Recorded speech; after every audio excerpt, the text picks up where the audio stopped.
लखनऊ 24 सितंबर।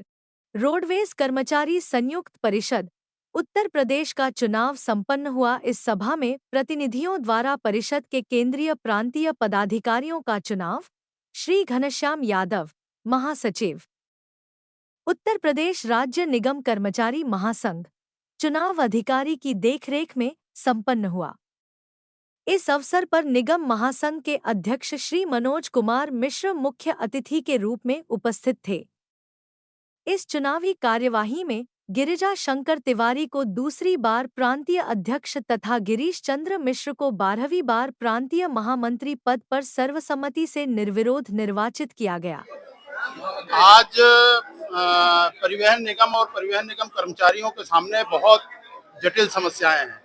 यद्यपि माननीय मुख्यमंत्री जी ने परिवहन निगम को काफी धनराशि बजट में दी है, उससे परिवहन निगम में काफी संख्या में नई बसें आई हैं और उससे हम पूरे देश में हमारा जो बस बेड़े का जो औसत आयु है वो उसमें हम नंबर 1 पे हो गए हैं। 5 साल 3 महीना हमारे बस बेड़े के औसत आयु हो गई है।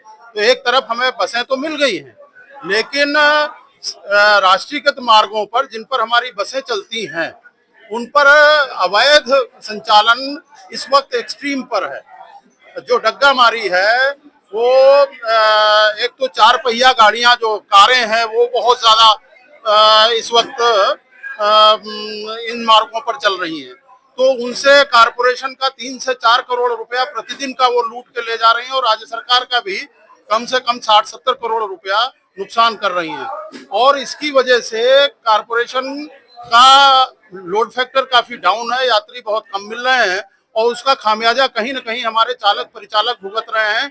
उनसे कहा जाता है 50% लोड फैक्टर लाइए, जब यात्री सड़क पर मिलते नहीं है तो उनके वेतनों से कटौतियां की जा रही हैं।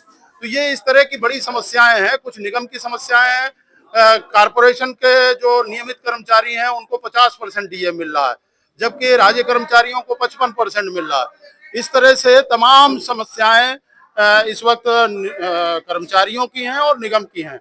आज जो दायित्व मिला है, ये निश्चित रूप से जो कमेटी बनी है उस सब ने एक संकल्प लिया है कि जो भी चुनौतियां निगम और निगम कर्मचारियों के सामने हैं, चाहे वो संविदा के कर्मचारी हों, चाहे आउटसोर्स के कर्मचारी हों और चाहे नियमित कर्मचारी हों, इन सभी कर्मचारियों की समस्याओं को लेकर के रोडवेज परिषद संघर्ष करेगी और वो संघर्ष तब तक जारी रहेगा जब तक उनका समाधान सम्मानजनक ढंग से नहीं हो जाता। जीत का श्रेय किसको देना चाहेंगे? जीत का श्रेय तो आम कर्मचारियों का। असल में हमारे यहाँ 200 से अधिक हमारी प्राथमिक शाखाएं हैं जिनका चुनाव भी हुआ।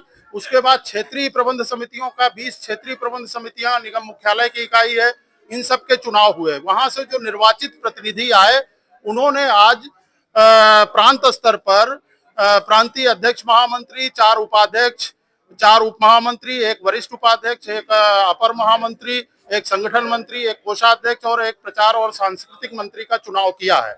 इस तरह से 15 सदस्यीय एक कमेटी बनी है। उसके अलावा जो बाकी करीब 42 और साथी हमारे हैं, कुल मिला के 57 की कार्यकारिणी हमारी बनी है। पूरे प्रदेश में प्रत्येक क्षेत्र में संरक्षकों की नियुक्ति आज की गई है। साथ ही साथ कुछ साथी विशेष आमंत्रित सदस्य के रूप में भी निर्वाचित हुए हैं। इस तरह से मैं समझता हूं 100 के करीब आज कमेटी का, जो रोडवेज कर्मचारी संयुक्त परिषद की औपचारिक कमेटी 57 की और सारे लोगों को मिलाकर के एक बड़ी कमेटी बनी है और इस कमेटी ने संकल्प लिया है कि हम आने वाले दिनों में परिवहन निगम और इसके कर्मचारियों के हितों की रक्षा के लिए पूरे तन मन धन के साथ जुटेंगे और इसका समाधान करेंगे। क्योंकि यह कर्मचारियों ने हमें यह दायित्व सौंपा है।